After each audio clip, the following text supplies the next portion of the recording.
In medieval cloisters, the day didn't start with a glowing screen or a rush of notifications. It began with a bell, steady, solemn, unavoidable. Before dawn, monks moved through silent corridors lit only by oil lamps. No chatter. No delay. The body followed a rhythm the mind didn't have to negotiate. This was more than routine. It was training.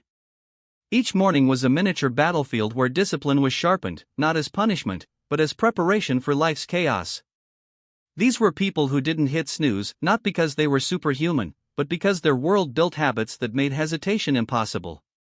Today, our mornings are louder, faster, and strangely weaker. We wake surrounded by comfort yet robbed of clarity.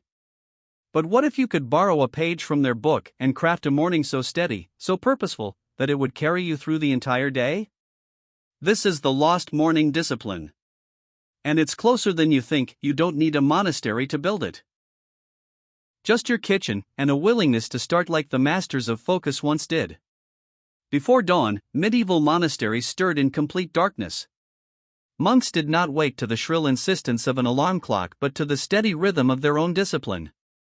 Long before sunlight painted the stone walls gold, the first bell echoed through cold, silent corridors, not as noise, but as an invitation to step outside the comfort of the body. They rose from straw mattresses, washed in icy water, and walked barefoot over chilled flagstones, breathing air that felt sharp enough to slice through sleep. There were no hurried scrolls through glowing screens, no flood of digital distractions. A monk's morning was not something to get through, it was something to build the entire day upon. They treated the first hour after waking as sacred, a time to align thought, spirit, and body with precision. Every movement was deliberate, every breath intentional. To them, how you wake is how you live. Discipline was not about punishment, it was about command.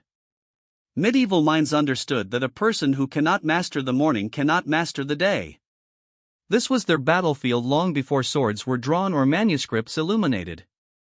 In the cloister, a monk's first battle was always against himself. Their mornings included prayer, yes, but also rigorous mental training. Scripture wasn't read idly, it was memorized, dissected, turned into living philosophy. Their chants were not just ritual sounds but drills for focus, long, breath-controlled lines designed to steady the nervous system. Tasks were performed in complete silence, forcing attention to sharpen like a blade. Even simple work, lighting a candle, preparing ink, grinding grain, became exercises in ruling the mind, taming impulses, and preventing the chaos of distraction from seeping in. In your kitchen, this might not look like Gregorian chants, but the principle is the same. Start the morning by training attention, not scattering it. Take control of your first thoughts before the world does. A clear morning is an act of resistance, and the ancients knew it. We imagine medieval breakfasts as crude or unsophisticated, but they were structured with the same discipline as prayer. A monk's first meal was small, intentional, and often delayed until several hours after waking. This wasn't neglect, it was mastery. They understood that the body should serve the will, not rule it. Rather than reaching for comfort food, they chose nourishment that supported long hours of labor or study, coarse bread baked from stone-ground grain, honey or fruit for steady energy, sometimes nothing more than watered ale or broth.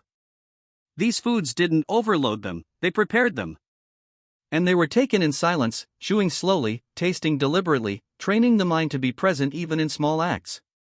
Translating this today isn't about eating medieval bread, it's about refusing to let convenience dictate your fuel.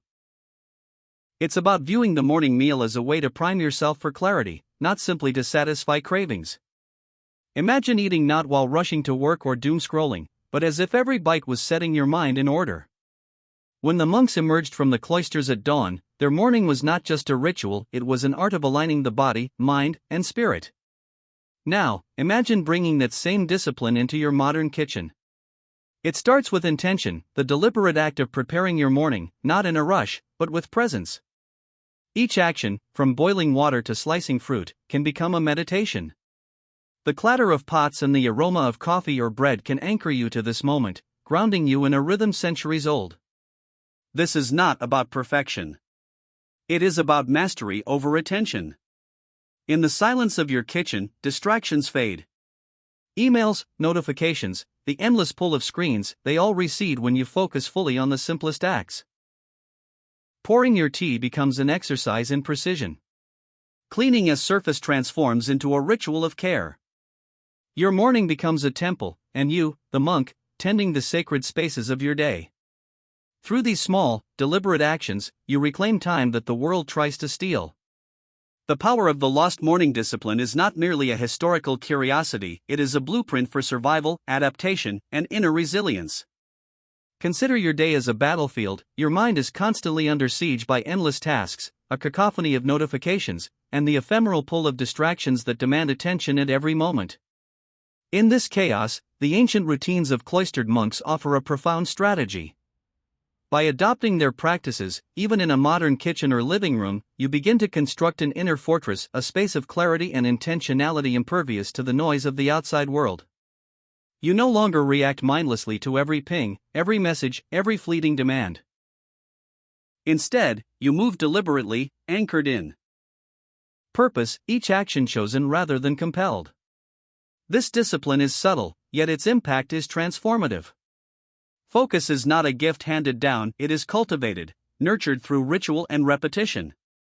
Just as the monks trained for hours to still their minds, to attune themselves to the rhythm of the dawn, you train in small, deliberate acts, a mindful cup of coffee, the careful writing of thoughts in a journal, a series of slow, conscious breaths. Each of these acts is a tool, a weapon, a piece of armor. They fortify your attention, sharpen your awareness, and cultivate an inner steadiness that no external distraction can breach. Every morning becomes a laboratory of the self, a practice ground for mental resilience. You begin to notice the difference, decisions become clearer, emotions less reactive, and your capacity to navigate the day grows exponentially. The noise of the world may still press against you, but within your mind, a silent strength develops. A strength drawn from centuries of disciplined living, quietly unshakable, profoundly liberating. In time, this practice extends beyond the morning. It informs the way you approach work, relationships, and challenges. Each mindful ritual in the quiet hours of dawn echoes throughout your day, turning ordinary tasks into deliberate acts of mastery. You begin to inhabit a life where attention is sacred, where intention shapes reality, and where every morning is a renewal of strength, clarity, and purpose.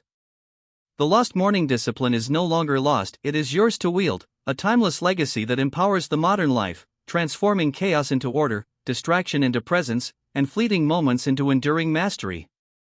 This is the gift the ancients offer us, the reclaiming of our mornings, the reclaiming of ourselves. By slowing down, by acting with intention, we touch the timeless rhythm of human excellence. The world may pull us into haste and distraction, but through these rituals, we anchor ourselves. Every morning, you rise not just to live, but to craft your attention, to sharpen your mind, and to honor the day before it slips away.